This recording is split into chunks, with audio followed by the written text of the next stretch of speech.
শুধু তোমার বাণী নয় গো হে বন্ধু হে প্রিয়, মাঝে মাঝে প্রাণে তোমার পরশ খানি দিও। শুধু তোমার বাণী নয় গো হে বন্ধু হে প্রিয়, সারা পথে ক্লান্তি আমার, সারা দিনে Trisha. Kolkata is an emotion. It is my birthplace, and I really, wherever I go, I've been to a lot of places within India, abroad, but the heart, your soul always wants to come back to Kolkata. Durga Puja is something which is our own, and that is the central puja, and we Bengalis, and not only Bengalis, every resident of Kolkata waits for this part of this time of the year. If we really go into the story of Mahishasur, or for example any other asura that we talk about, it could be Ravan also, if we focus on their initial story is that it starts with they are meditating, they are praying, and they have left all their worldly matters. They have gone to a mountain and they are deeply meditating. He gets that power, he gets that boon, and then the downfall starts. That is my grandmother, and this here is my grandfather. And I am Pramit Ghosh, welcoming you to Young Man Old Adventures. Today's story is about the origins of Mahishasur. We all talk about Durga. We all know the importance of Durga and the power of Adi Shakti in all our lives. But do we really know where Mahishasur came from? He's much more than just the evil inside of us. He has a backstory, and that story needs to be told.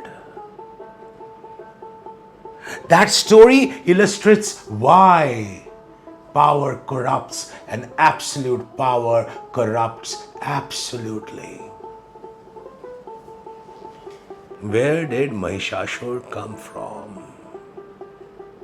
So once the grown-up Mahishasur was standing with his followers, and one of them asked him, "Tell us, O mighty one, how did you come to be?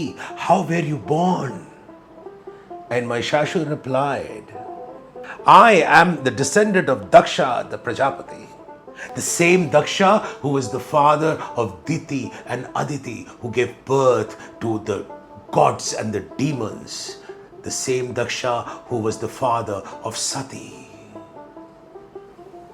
the former life of Parvati.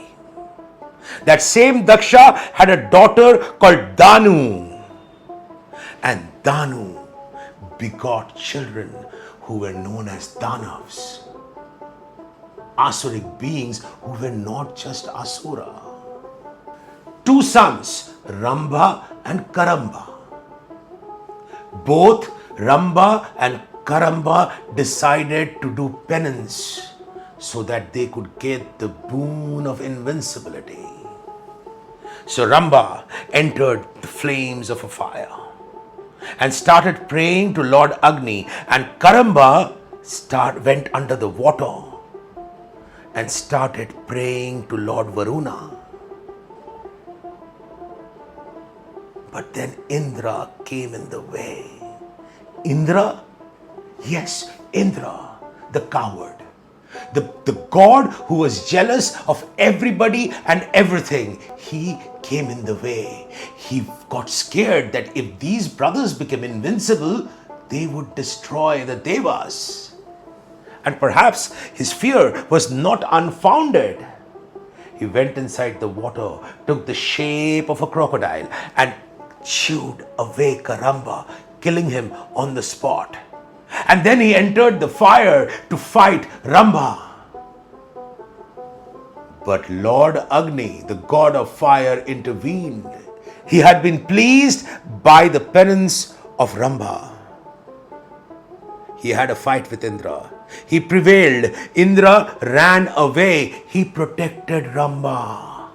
But what's this? As soon as Indra fled away, Rambha took up an axe and tried to cut his own head off. He could not live without his beloved brother.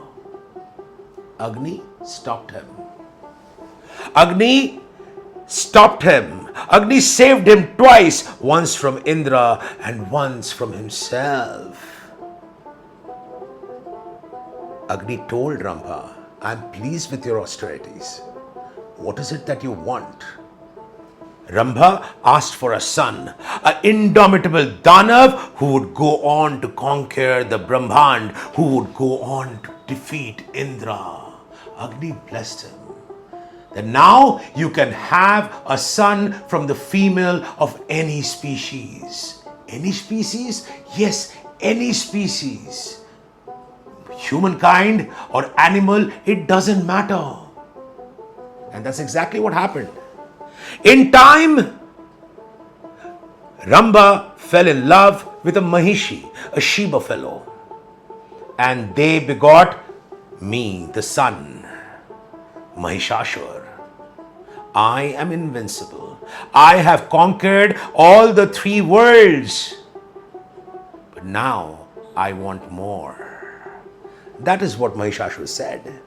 And after saying this, he took off to the forest to pray to Lord Brahma. For years, he prayed. He prayed and he prayed and prayed, and Brahma never showed up. And eventually, when Brahma did, Mahishasur asked for the boon of immortality. And Brahma said, that's off the menu, dude. Nobody can be an immortal. Mahishasur said, yes, I know. And therefore, let only a person of my choosing kill me. Brahma said, that's not enough. You need to define it. And so Mahishasur said, only a female can kill me. Give me that boon, O Lord. And Brahma said, a woman? Why a woman? Women are weak. Women are frail by heart, by body. They can't do anything. Brahma smiled and says, go ahead, be that as it may. You have the boon, only a female can kill you. That is my boon to you. Mahishasur was happy. For a few days he ruled wisely, but then power got to his head. Remember what I said, power corrupts, and absolute power corrupts absolutely. He went around in a taandav of death, destroying beings, destroying animals, destroying devas, destroying everything that came in his way. He became so powerful that he became a threat to the Brahmand. All the gods got together. All the gods got together, and Agni said, this is all my fault. I gave him two boons. One that saved his life, and one that made him conquer the Brahmand, his father, which got transferred onto him. And Brahma said, relax. Your boons have worked. It's time for my boon to work. We need to create a female so powerful who will destroy him. And the gods went into a powwow and decided that it would be Parvati. Parvati would take that roop because she was Adi Shakti. She was the primordial power. She came right in front. And all the gods stood in a circle and opened their mouth, and from their mouths shot forth their powers. They flashed out and gave her what she had. From Shiva, she got the Trishul. From Vishnu, she got the Sudarshan Chakra. Somebody gave her a bow, somebody the conch, somebody their staff, Yamraj the staff, somebody a mace, others other weapons. And she stood before them as the strongest being in the Brahmand, in the universe. She was Brahmand. She She was Vaishnavi, Maheshwari. She was Brahmani. She was Adi Shakti. And the gods decided to call her Durga, the protector. Mahishasur knew his end had come. Mahishasur saw her approaching him for battle. For 10 days, he changed his shape one by one and came to fight her. And each day he got hacked to death. On the last day, he came as himself. On the 10th day, and Ma Durga raised the Trishul and put it on his chest and said, "Do you have any last wishes?" And Mahishasur said, "Ma, wherever you may go, take me along. My last wish is to be seen with you wherever you may be." Ma Durga granted that wish and pushed the Trishul right in, again and watched Mahishasur bleed to death. Mahishasur was no more. And yet, wherever Durga goes, Mahishasur goes along with her. He is a part of the assembly. He is also worshipped, lest we ever forget the Mahishasur within us. That was a story for the day. The story of Mahishasur. Next time, we will find out what happened to Durga in life after Mahishasur. Till then, stay curious because it's all about stories. I hope you enjoyed my story. Like, share, and subscribe. And if you don't like, give me the right kind of comments. If we can take any lesson from the story of Mahishasur or the story of Ravan, is that ultimately power, if it gets into your head, then that's where the downfall starts happening.